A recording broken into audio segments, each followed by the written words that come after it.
All right, so we're assembling the fire cider. The base mix that we're going to be starting with is horseradish root, and we've got roughly a half a cup of fresh grated horseradish. And we're adding to our half-gallon mason jar here. Perfect. And then follow that up with a half cup of chopped onions. They don't have to be too fine.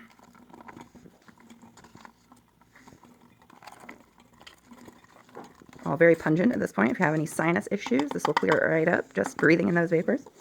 Followed up by 10 to 20 cloves of garlic. We had some small cloves, so we did about 15 of them.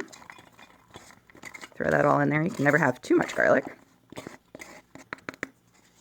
And a quarter cup of ginger.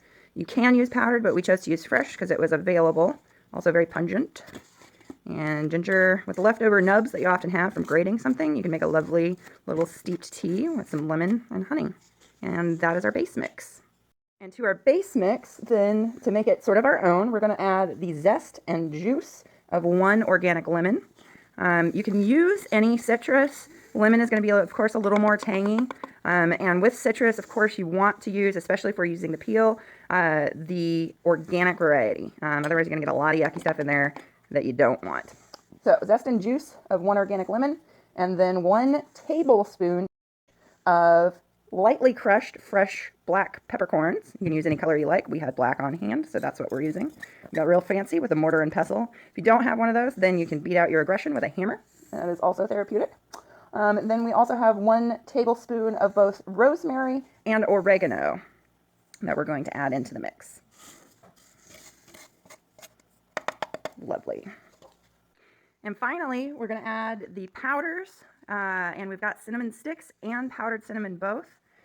Here we have 1 teaspoon each of turmeric, cayenne pepper, the hotter one, and Ceylon cinnamon, in addition to 2 full cinnamon sticks. And we just dump that right in. I personally love a lot of cinnamon. If you're not as big a cinnamon fan, omit the sticks.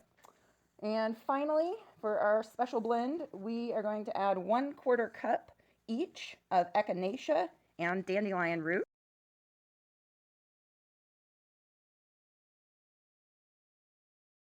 That is our powders. We've got quite the little concoction there. And then what we're going to do next is top that off with apple cider vinegar. Okay, and so we've got our mix in here. And to that, the last ingredient is going to be some organic apple cider vinegar. And all we need to do is just fill up the remainder of the mason jar. You do want to leave a little headspace in case anything would like to expand, but we're going to fill it up pretty much just to the line there. All right, you can see everything's kind of mushing around. Just a little bit more. Perfect. And for the last little bit here, we are just going to carefully mix those herbs.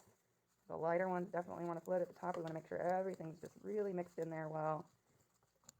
Give it a really good set of stirs there. I think we want to add a little bit more apple cider vinegar just to top everything off. Now that we've got it all mixed in there. Perfect. And so since we are using vinegar, we want to have a non-reactive lid.